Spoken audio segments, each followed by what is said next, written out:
All right, let's get started. Yeah, of course.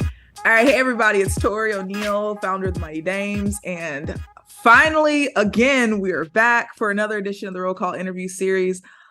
I am super excited to be joined with this person, the wonderful Niko. How are you doing today? I am doing all right, Can't complain. How are you? I am doing as well as I can with the amount of sleep that I've had. Yeah, that's how you Well, that's like the typical adult thing. It's like I'm functioning. We're present and accounted for. That's always a good thing. All right, so I've seen you pop up around the Mighty Dames a lot. You're always sharing stuff, so I wanted to get to know you a little bit better and let everyone know about you. So why don't you tell us some of your basics, like where you train, what's your belt, and how long have you been training, and what got you into jiu-jitsu? All right, cool. So I train out of Elevate MMA Academy. That's here in Durham, North Carolina. I'm a blue belt, and I recently got my blue belt. This year feels like a weird year because it feels like it's already next year. Yep. So I got my blue belt in June of this year. Okay. But I've been training for a very long time. Most people don't know that.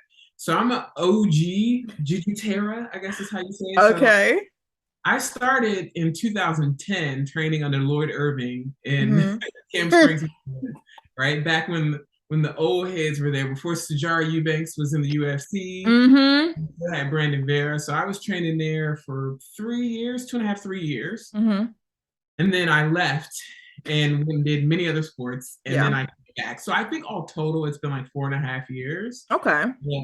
I was back when Naga was still early Naga. We still had Grappler's Quest. And oh, wow. Yeah. Back when Copa Nova was still Copa Nova. Yeah. Okay. So, what other sports did you do? So in between jiu-jitsu, because jiu-jitsu was my first love, I was an amateur strongman competitor. So that does not surprise me. Yeah. I used to pull trucks. No. Yeah. That's awesome. What got you into that? Like what? Because I see in your page, we see a lot of you doing a lot of I see you with the kettlebells. Yeah. You be over there working, and you've done some. I've seen you in. Correct me. Have you done some competitions in strongman? Strength? Yeah. Yeah. Okay. So how'd you get into that? So I was just trying to figure out what my next endeavor was going to be, and I was really interested in kettlebells. And at the time, I was living in Baltimore, and I trained at Baltimore Kettlebell Academy, or BKC, so Baltimore Kettlebell Sport Place. And they had a strongman Saturday, strong woman Saturday is what it was at the time, and a whole bunch of people were like, "Oh no, you should go do that." And I was like, "No,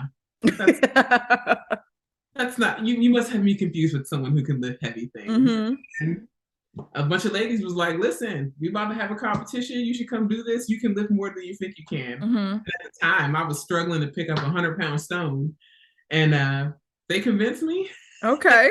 The rest is history. I just kept competing. Okay, I think that's interesting too, because like what I've noticed in the last year or two, really like toward the tail end of the pandemic, I've seen a lot more people getting into lifting. And maybe it's because of the solitary nature of it. It's like you could just do it by yourself. But I've also seen like a lot of positivity around like females lifting heavy. Like I've seen more posts go through of like professionals who are like female professionals who are lifting than I think I've ever seen.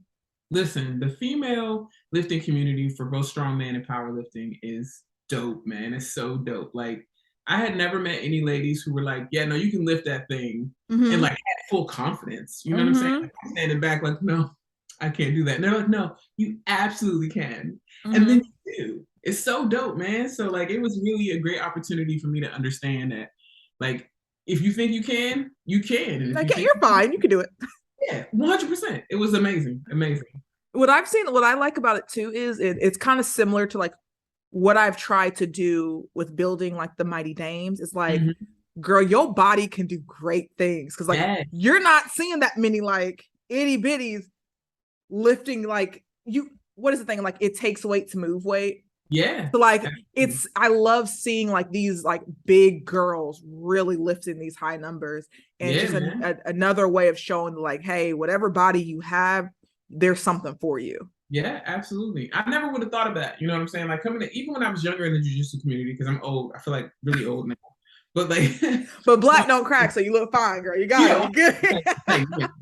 When I was younger in the jiu-jitsu community, we didn't have ladies that was talking about, but it was like one of those silent things we did, Mm-hmm. We didn't want to mess our hair up back in the day. Now I'm just like, whatever. Girl, Now, you see. listen, I keep it short so I don't have to worry about it. But now, Understandable. like, it's so dope. We got so many ladies out there pushing Mm-hmm. heavyweight, doing great things. I feel like in the jiu-jitsu community, even though it's a mad struggle to get matches, big girls are representing. So we Yeah. do what we can. We do what we can. Yeah, I think it's one of those things too. It's like year after year, we're getting more exposure and people are realizing like, hey, you can do this and you can do this on like whatever level you want to do it. You Mm. just kind of have to do it loudly, Yeah. because like when you do it loudly, you never know who's listening and who can hear and get in on this shit on the ground floor, and then it just starts expanding. Yeah, yeah. More people need to see us. More people Yes. need to hear. Okay, so I have a question. This is purely for me that I'm trying to understand. What is it about kettlebells that people love so much? Because I feel like when you see people who say they're into kettlebell, they are in. Like it's like a thing. You know what? I think it's just the odd nature of it. Like when you see kettlebells, like you see somebody lifting this round bell. Is this something odd about it? So I think people are interested in the oddities. Like if you look Okay. at back in the day, right? Because when you go back to the circus, like Mm-hmm. people who were lifting heavy things were in the circus, right? Yeah. Kettlebell itself is so odd and unwielding that I think people see it and they go, "Let me toss that thing over my shoulder," and Yeah. I think it makes sense. I have like a couple because I'm like slowly building up my home gym, but I remember like looking at a kettlebell and it says, it has like a ridiculous amount of weight, even though like something just like, okay, this is 40 pounds. I'm looking at this like, how the hell okay, let's see what that's like. And then you very quickly realize like 40 pounds is heavier than I anticipated. And Yeah, then I yeah. see other people who are doing it, and it's like, oh, this is a 60-pound one. Oh, this is like, why? With one hand over your, okay, cool. That Yeah, makes I mean, complete. it's a great show of sport. I think when you have something that's odd like that, Mm-hmm. so strongman, we have something called the circus dumbbell, which is like, have you ever seen the huge dumbbells? Like you have to press Mm-hmm. the forehead. Like it's so weird and odd, and it makes you look strong. So when people see a kettlebell that's so huge and you lift it, like people are like, "That's super cool." I literally saw someone I was on TikTok this morning of someone literally just like holding two pillars. Mm-hmm. I'm sitting here thinking, who got high and thought, it would be really dope. Let's just have these people hold this shit But you up. can't say it don't look cool though. You It can't say it don't definitely look looks cool. cool. Yeah. I remember like, especially like, late 90s, early 2000s, there was a bunch of like strongman competitions. I distinctly remember like sitting down on ESPN watching these people pick up the weirdest shaped Yeah. things, pulling semis and doing all this stuff. And all I could think of was like, ooh, they back must be killing them, because this is just But listen, not. though, that's jujitsu though, right? Because Yep, like what is a greater odd object other than a human being, right? So absolutely. I mean, to me, the correlation between strongman and jujitsu, it's not a huge stretch for me. It's Mm-hmm. not something that's like super odd. So when Especially at super heavy. yeah, right. So when it came Yeah. to so when we moved here, I was still really doing strongman, and my wife actually happened to be riding around and saw Elevate, which is like 5 minutes from my house. And Mm-hmm. she said I wanted to get back into jujitsu, but she was like, "Nah, I don't know how I feel about you getting choked." So for like the first 3 years of our relationship, she was like, "I do not support jujitsu. I cannot see you getting choked." So that's why strongman was really. When I moved here, I was prepping for a strongman competition, but I had lost my community, and so I Mm-hmm. kind of lost my jazz. And she Gotcha. said, "You should go around there and check out Elevate." And that's how I went back. That's how I switched from strongman back to jujitsu. So That's awesome. That's really awesome. My girlfriend just walked in there and okay, okay, um, bye. Oh, we got a mobile groomer coming to get our okay, dog. So she's like, she's coming in 30 minutes. Okay, close the door. It's being weird. No matter what, she always pops in on the interview. It never fails. She can leave me I mean, out here. She can leave me out here for 4 hours at a time doing stuff by myself. Let me click a camera on, her radar just knows. She's like, shh, What you doing? That's how it is. That's That's um back to what we were saying. I think it's good too with the strongman is like you're getting, for me, I never felt better than when I started with my jujitsu than when I started lifting. mm, I had like a 6 month, I want to say like a 6 months period where I don't know what it was. Like we had just got a set up in our gym and I just started like just lifting, almost exclusively doing deadlifts, and I'd flirt with squats, but me and squats have same. It's a very troubled relationship. yeah, but my new trainer is making me do squats, so I'm trying to decide if I'm going to quit her or not. um, but strength training, I think now people are starting to realize more so than like, at least for me, more so than like doing road work and cardio. I've seen a much bigger difference from me just lifting a couple of times a week versus me like going outside and running a bunch. Yeah, definitely. I mean, I can't say I hate cardio. One of the things about strongman, I do. You're like, ew, cardio. I hate cardio. I could do like listen, I try to get in at least an hour a week of just like steady state. This is the most boring activity ever, cardio. But for the most part, I lift between 3 and 4 times a week, and I hit jujitsu between 4 and 5 times a week. So, damn. Yeah. Oh, you making me feel bad. I've been struggling to get back on like a consistent schedule because I was doing the Mighty Dames exclusively for like a year and a half, and that was the goal. But I got a really great opportunity to work at a local domestic violence shelter here, so I jumped on that, and it's completely fucked my schedule up ever since. Yeah. So I'm finally getting to a point where I will have a fixed schedule at the beginning of the year. So I've already told my girlfriends, like, just so you know, you're starting jujitsu at the beginning of the year because I need someone to train with. Yeah. And I have certain days that I can go to the gym. Like it's going to be a very tight window. So just so you know, at least twice a week, you're going to be on this mat with me. Yeah. Facts. So, Facts. If I could get her to do jujitsu, life would be great. But she's a lover, not a fighter, so that ain't gonna happen.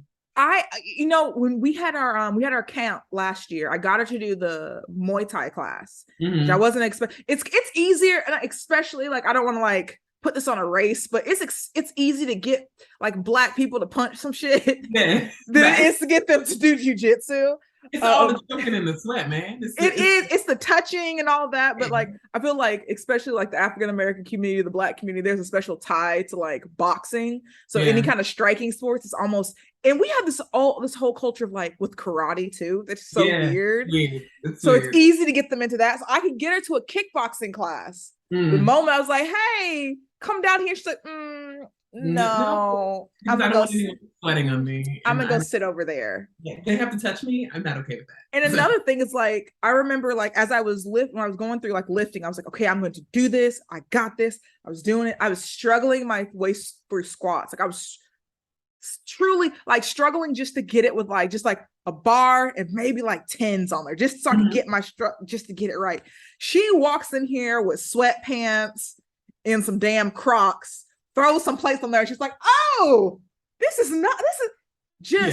just squatting like it's not like squatting the bar plus like 60 like it's nothing." Pops down and just skips away. I'm like, this is some bullshit. Okay, so what has been one of your struggles with within like doing jujitsu? Oh, 100%. Just one. I think the biggest struggle, especially being in North Carolina, I could say that it's getting matches, or I could say that it's, like being out there.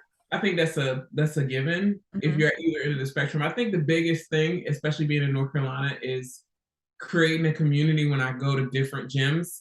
There are some times when, and I'm used to this just because of like who I am, it's oftentimes that I'm the only Black face on the mat. And I think sometimes people are intimidated by that. Yeah.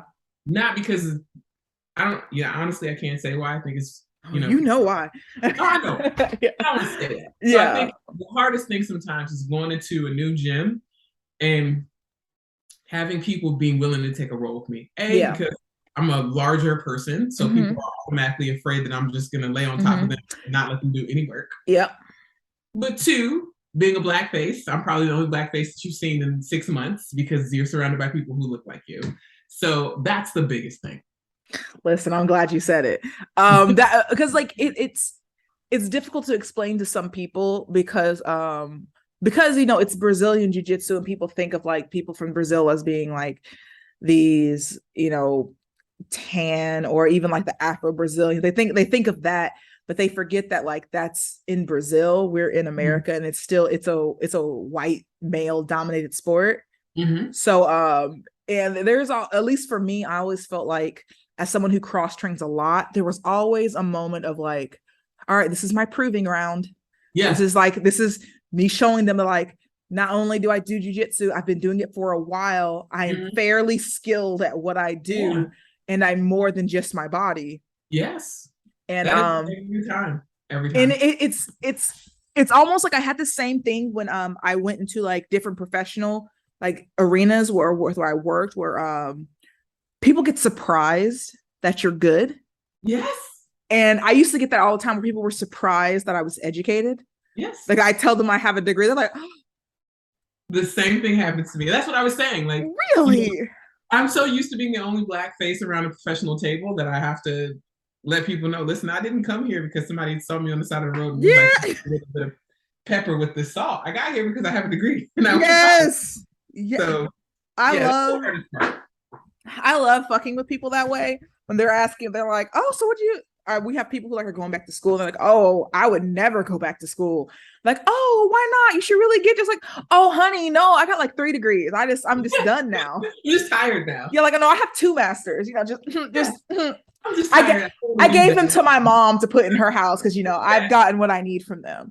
And but you have to make it a joke, because if not, you have to go down this whole fun like, why do you yeah. But and I feel like in jiu-jitsu, like we get that on multiple levels, because you get that 1 as being a woman, you get it 2 as being a black face, and 3 as being a large bodied black face. Yeah. Because there is this assumption that if you're a bigger person that, you know, all you're gonna do is smash. Yeah. Which I do. But like it's more than just that. I mean, listen, if I was, you know, the Shory Road tapes where that guy is like, why do people always get mad for big people doing jujitsu? It's a tape on the Instagram. Listen, if you make me smash past you, then I will smash past you. But if we're talking about a Torrie, or if you want me to just do like a, you know, I could do like, listen, you bring to this game what you want me to, like, if I'm rolling with you, if you come in hard, I'm gonna come in hard. Absolutely. Flow roll, you and me. But I think the other thing about it is people have to give you the opportunity. Like, I don't go with smaller people and assume that they're gonna, although it happens more than not, I don't always assume that small people are gonna climb my back and try to rear naked choke me. But I always assume it because they're the devils. They always try to like. I try to listen. Every time I give somebody the benefit of the doubt, then they're on my back, and I have to be like, thanks for this. Yep. You know who I found like particularly the most brutal group that like I actively avoid now? It's like teenage girls. Those freaking like orange belts and green belts. They try to murder me. Like every open mat, every girls in gi, they like, I want to say between ages like 8 to 14, they have it out for my ass. They will like look at me across the gym and be like, oh my God, okay, think it's gonna be a smooth thing, and they just boom. I was like, oh, okay. It's not like you get murked by the babies. Nah, that don't I'm getting murked by, you know, these teenagers aren't the teenagers that I were. These are teenagers who've been doing wrestling for like 4 or 5 years. Yes. And I'm sitting here like, what the heck's going on? But no. I usually get attacked by 17 to 19-year-old white belt males who are like, I avoid them. That tree. Yes. I figure at this point, there was a point in time where like I'm rolling with everybody. Like, I'm rolling with everyone. As I progress up the ranks and as my body slowly is getting older, and also like jujitsu is my hobby. Like the act of doing jujitsu is a hobby. The business side is the business side. Like, I'm not trying to get broken. I got another job I gotta go to. So I will say that does happen now, because you know I'm a Masters 3 competitor. So I'm 41. So I have to think some people would be like, Most people don't know that. Yes, I'm 41, so I'm at the point now where I will tell a teenage boy, I'm not today, young man, Yep. because I have a meeting after this. Absolutely. See, I just got, I'm 32, so I just got in the master. I've never been so happy or excited to We were start. talking about this the other day, how psyched we are all at that fact To be a master, like at least now knowing that like I have an option, that I don't have to go with these crazy ass 21 and 18-year-olds. Yes. I can like go down a step. So we have Pans coming up here in Florida. And we just found out they have a Tampa event that I don't know if they've been to Tampa before, but I'm gonna do that. But I was in the process of signing up, and that Master 1 an adult box dropped down. I was like, baby, we've arrived. We have arrived. I will be at Pans this year. Super looking forward to it. That's awesome. I like the idea that I can drop down if I have to. But like if there's people in my division, I'm not doing it. Absolutely not. Absolutely not. That sounds like a terrible idea. Listen, if there's no one in Masters 3, which is probably likely that'll be the case. Yeah. I will go into adult, and if I just get punished by some young people, then it'll just be my day to get beat. Well, hey, you got levels who like Master 3, no, 2, no, 1, no, and then adult. So you can we can play it by ear. We'll see what happens. Yeah. Okay, so all right, so what's been like your biggest accomplishment or thing that you've done in jiu-jitsu where you like that right there is it. That's what keeps me coming back. So far, it's been winning Masters Worlds for Masters 3 this year. Okay. That was why I got silver. I lost to a very tough competitor, or a tough opponent. So I think for me, that was the biggest thing because I just got my blue in June and I wasn't even going to go to Masters Worlds. I was like, I'm going to do this. It's not going to happen. Then I went. And I thought the first match out was like luck. The second match, I guess it wasn't luck. So there you go. I was happy for that loss. I was like, listen, I'm tired. And you got this, and I'm tired. So yeah. You know what? Like, that's probably one thing I wasn't anticipating that much is like when you do a tournament, especially like when you're a bigger person and you're going like, if you get 1 or 2 matches, like that's a great day. Like you don't normally get that. But when I went to a tournament where I had multiple, it wasn't until I did, I was at Blue Belt, I did an open weight. And that was the first time where I had more than 1 match. And I was sitting here, the first time I did open weight at Blue Belt, I was like, wait a minute. So I just did 2 matches. And there's 13 people in this bracket.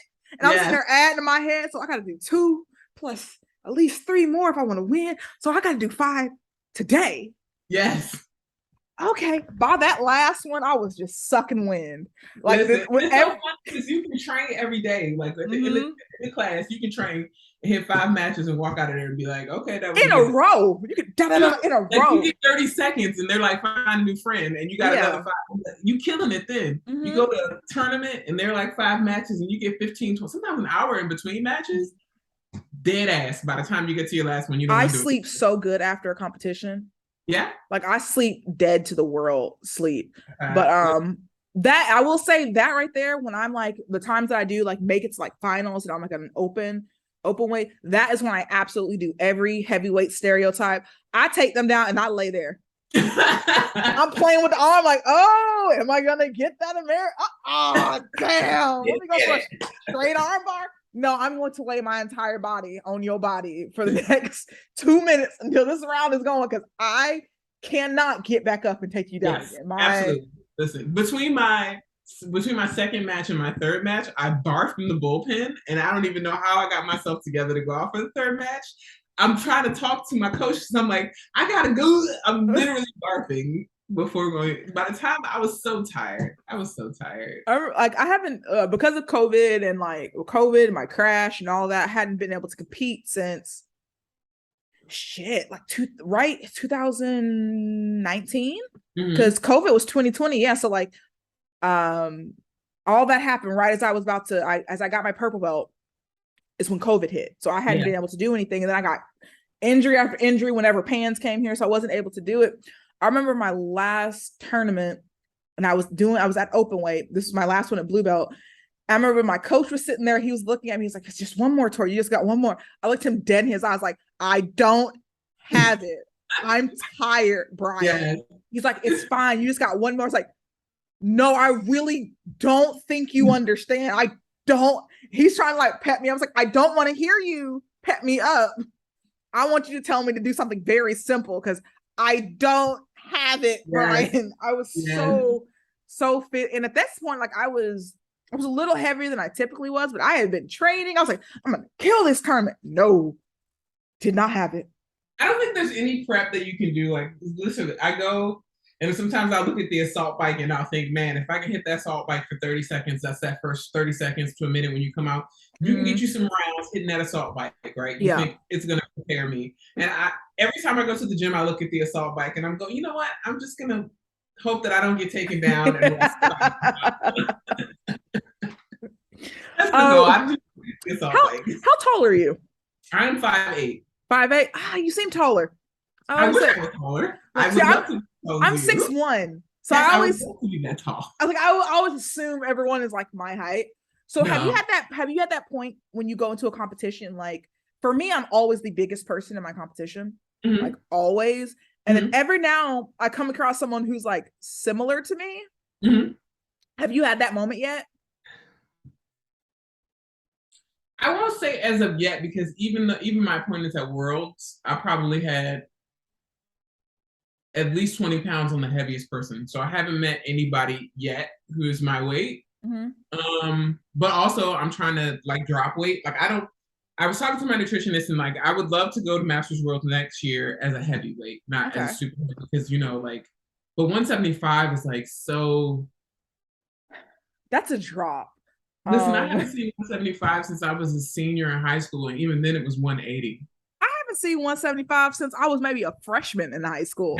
Listen, and I had my hot girl senior year where I lost a bunch of like a ridiculous amount of weight. I'm not gonna lie, not the best way either, not the most healthy way. But I had got down to I remember this distinctly. I got down to 198. I look fucking weird. I look so because like I have a very small torso and I'm all legs and arms. So I look like I was just flailing. Yeah. And even now when I'm at my peak, like my best performance, like I'm active and everything, I can't get below 240. Yeah. Anything below 240, I do not function well.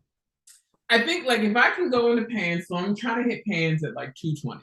Okay. I can hit pans at 220. My walking weight is around 240. Okay. Right, not like I'm trying to been working with a nutritionist and trying to get down to 220 by pans. So that by the time we get to Masters Worlds, even if I'm not at 175, I'm at the lower end. I want to be fast. So I lost to Aline Mercado. She was probably walking around at 176. I think she was maybe like a pound over to be yeah. She was so fast and she still maintained strength, and that's what I want. Yes, so if I do get someone larger than me, I can still outgas them if I keep moving. Yeah, I think that's what you see, especially at the higher level of like some of the black belts. You look at some of the people who were, number one at super heavy. You're looking at them like, that doesn't look like a super. I have what's her name? Claudia Duval. I have a picture with her when she came to our gym, and I remember taking the picture and like telling like my mom, like, oh yeah, we're in the same weight class. I was like, what the hell do you mean? I'm like, no, we're in the same weight class. She's like, how? I was like, well, this is probably not her real weight class, but she does well against those body types. So like, why wouldn't you? Yeah. So I feel like there's a lot of people who kind of like you can get over that fear or that hesitation of like rolling with someone who is, I've rolled with people who I know for a fact I've had 80 pounds on. If you can get over that, like you don't give a fuck about that weight, I feel like a lot of the smaller people on the smaller end could do really great at super heavyweight. Yeah, because the thing about super heavy is, right, and I don't want to give up our secrets, right? But at some point, I don't want to keep standing up with you anymore. Absolutely not. I'm good on my feet. I can say that. So I'm good on my feet. I have good takedowns and I can stand up for a while. But at some point, while you're still running around here, happy and excited, I'm done with this standing crap. Let's get to the ground because I don't want to keep standing with you anymore. I have so many matches where people are literally running around in circles and I'm just standing in the middle like, I'm not gonna chase you. So either I'm not. That's my main thing. I am not going to chase you. So like, it's literally like me walking forward, and the referee being like, I was like, she's literally running. I can't do anything. We're not. I'm not going to run. Like, I hate cardio. So I think that's the thing. Like, but also, the thing about training as a heavyweight, right? So I typically am the only female on the mat most of the time. If there's another female, she's significantly smaller than me. So I end up having to train with larger dudes too. So I get that experience too. And that's a completely different thing. Like, I think people think then, like, I at least I had this when they're like, okay, go with someone your size. I was like, all right, cool. And I'll go with the big dudes. But people didn't understand. Like, I try to explain to someone, like, big boy strength and big girl strength are two completely fucking different things. Because, like, I'm in Florida. We got some of these farm strength dudes who, like, there's not, like, let me just get him. If I can tip him over, we'll be good. But if he gets on me, like, no. Yeah, no. If I'm on bottom with the dude, all I'm doing is surviving. Like, that's. But survive. I do like doing that though too, so I can kind of get the feel of what other people get when they roll with me, and at least so I can build on my defense. Like, I've been starting on the bottom at least 50% of the time now, just so I can start to. I tell people all the time, my guard is trash. People don't believe me, but I like, look, my guard is trash. What you're confusing is I have big thighs and you think I can do something, and I have long legs. My guard is trash. I have a scissor sweep. That's it. Like, randomly I can hit omoplatas, but that's it. That I really don't have shit for my guard. So I actually have to start working from my guard to move to other stuff. Now my half guard is fire. I'll give it that. But half guard, I love working. I love working from half guard. Either from top or bottom. That's probably one of my favorite positions to work from. Absolutely, same. But guard, trash. Mount, no, I just like to make people suffer from mount. I would say that my guard is not trash. I hear more often people are super frustrated because it's hard to pass my guard. I think these truck pulling legs have been a benefit to me. My half guard is where I spend most of my time. But I do often hear that it's very hard to pass my guard. Sarah, who I train with all the time, who has energy upon energy upon energy. Like, listen, she tires me out. When she can say to me, "Your guard is tough to trash," I'm like, well, then I done what I'm. There you go. There you go. No, mine is very much like, when someone gets in my guard, I'm like, okay, do I want to keep them here? Am I trying to do something? And something that like my coach told me that like really stuck with me very, very, very early on, and it's so fucking simple. And he literally just tells us all the time. He's like, Torrie, stand up. I was like, what? He's like, get up. Just get up, get up. He yelled it at a competition once because someone swept me, and I was like, you could tell I was getting tired. He's like, Torrie, get up, just get up. I was like, okay, I'm just gonna get up. And then I just got, I was like, oh. Listen, I try to follow the just get up rule, and sometimes I try to get up, and then that person's like, oh, it's a back. And now I have to get up with a 150-pound person on my back. So just that doesn't always work for me. Do you watch MMA? Yes, all the time. Okay, so you watch Derek Lewis, heavyweight UFC? No. Oh my God. He is the king of the just get up. Is he? He created the handbook of just get up. So he's from Houston. He has like the most knockouts now in UFC history. He's been swinging and hitting and whatever. Big black ball dude. His nickname's literally the Black Beast. Okay. He gets in there with like, no matter what, like he was in there with Daniel Cormier, and there's literally a point in almost all his matches where someone takes him down, and he sits there, you can see him like, all right, I'm gonna get up now, and just gets up. Just in like, especially at heavyweight, it's so impressive. He's literally pushing like another 250, 60, he just pushes them and just stands up. That is my school of guard. That is my guard. It's like, I'm tired of being here. I'm just gonna get up. Okay. Whether I'm gonna work on just getting up. That is whether that's me putting whether that's me putting feet on hips or knees and pushing them down.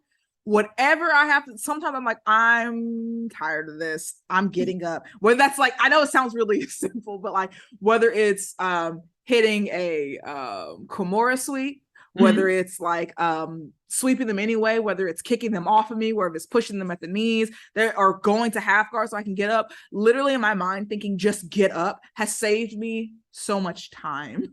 All right. Well, of that's like, listen, Maya Harris. I just watched one of her matches that they had on Girls and Geese, and there's a moment where the girl, I think she's trying to get like a dummy sweep, but the girl disengages, and literally she kicks her back. Like the girl's body flies back, and she just gets up. And I'm like, now that's an example of just getting. Well, I feel like a lot of times we, with jujitsu especially, like, it's so easy to get sucked into like the most complex, beautiful technique. And I am here to say technique is definitely important. It very much is. But there is a place to do stupid strong shit in jujitsu. Okay. You can get very far doing just stupid strong stuff in jujitsu. Even something as simple as when someone has me in like side control and like I get stuck there sometimes, I'm trying to move, and I was like, I'm just gonna push on their face, just push their face up until they move. And I'm like, I just got to the point now where I'm using my strength, because as someone who is works to be stronger, I consider myself to be pretty freaking strong. Yeah. There was a point where I was like, I don't think it's fair for me to use strength, right? We always have these conversations. We all go through this. He's like, you can use your strength. Other people were like, well, you shouldn't use your strength, right? And there was a point where I found myself just getting like punished by people because I wasn't using strength. Even though I had a technique, I wasn't protecting myself. And so at some point afterwards, I was like, I'm gonna stop letting you people punk me because you must think it's over. So now I'm using strength. I'm glad you say that, because I feel like, especially for like larger girls, that is something they say, whether it's strength or size. If you have a good coach, they'll teach this out of you very quickly. But I feel like it's almost, people kind of tell you, don't use your biggest asset. Don't use your strength. Don't use your size. Use technique over all that. Bullshit. My whole thing is your strength is a part of your technique. You learn how to develop your technique using all of your assets. So if I'm learning how to do, like for me, I love judo throws. I love a good hip toss. I love to do all that stuff. But if I'm doing that, trying not to use the strength of my hips and of my thighs to really do it, I'm trying to purely just only do a technique thing, it loses something. When I've done so many beautiful throws where it was not technique, but it was pure power, and it just hits different. I feel like when I'm not holding back as much, I feel like the delivery of the technique comes out a lot cleaner. I would agree. And also when I was very early on, what I was realizing is I was learning techniques improperly because I didn't want to put weight on people. So I tell people all the time something like knee on belly. I think when I started jiu-jitsu, I was like I was like really small when I started. I think I was like 220. That's small for me. Okay. She's here. I was like 220 when I started jiu-jitsu, which is very small for me. But even then, I was so afraid to do knee on belly. I was afraid to put my knee, like really put my knee on someone. I thought that would be bad. So I went maybe 6 months of doing that until I went to like my first open mat. And I tried to do knee on belly, and someone just pushed my leg off and just swept me so easy. I was like, how the hell did that happen? And someone was like, well, you weren't putting enough weight on me. I was like, oh yeah, well, I didn't want to do that because you're, no, put your weight on me.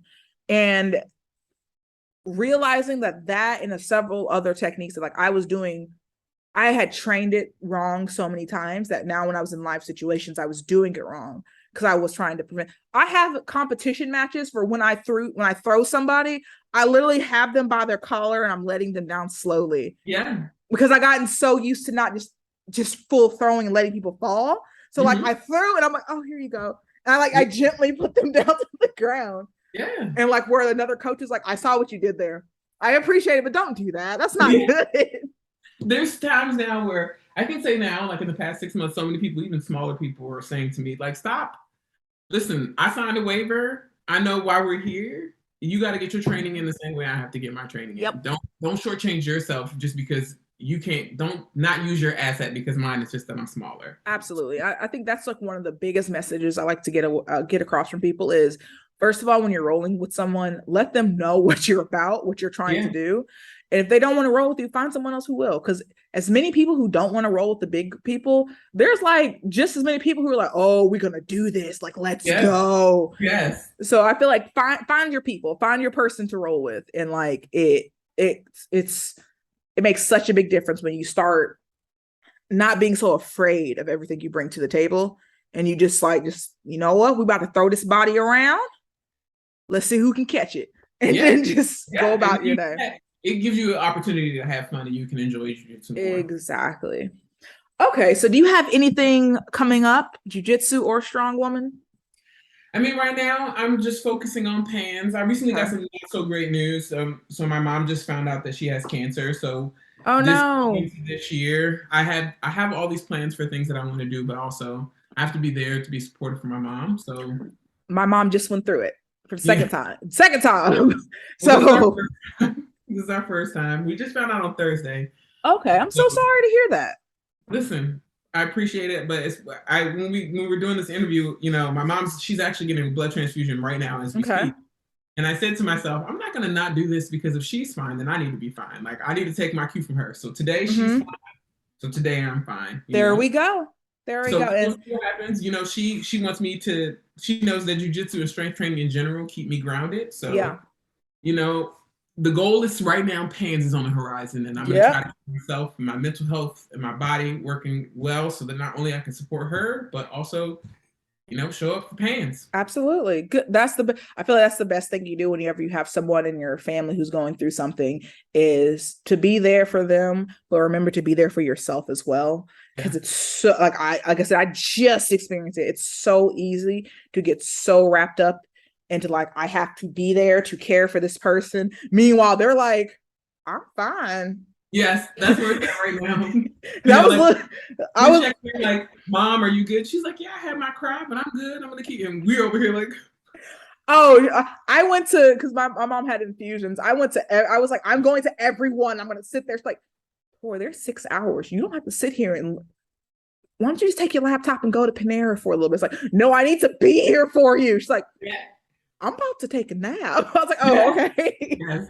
So that's where I'm at right now. Like, I wanted to drive home because my mom's in Maryland and I'm in North Carolina, and I wanted to drive home. How far of a drive is that? It's only like 5 hours. Okay. But I wanted to drive home for the chemo conversation to figure out what we're doing. She's like, I can FaceTime you.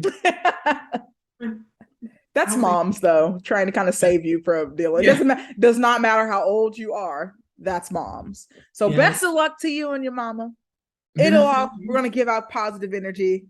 Okay, this is going to be such a very random thing that I show. Like, I found brown Band-Aids for the first time today. You didn't know they had those? I knew they had them, but I never could find them. And like, I'm like trying to. I think it's like our tone. I think that's the name. It's called our tone, which, you know, I'll take it. Yeah, I'll take it. It's I put it on. I look at my hand like, look at me. But yeah, so thank you so much for coming on today. This is a blast. Everyone, you want to know a little bit more about Niko, we're gonna have all of her links in the bio. Please give her an ad and, you know, follow her so you can see her journey unfold and see what's going on, and watch her lift ridiculously heavy things. Also, if you catch me to open mat, listen, I'm always on the roll. Anybody? There we go. Hit me up. So let's do this. All right. Bye, everyone.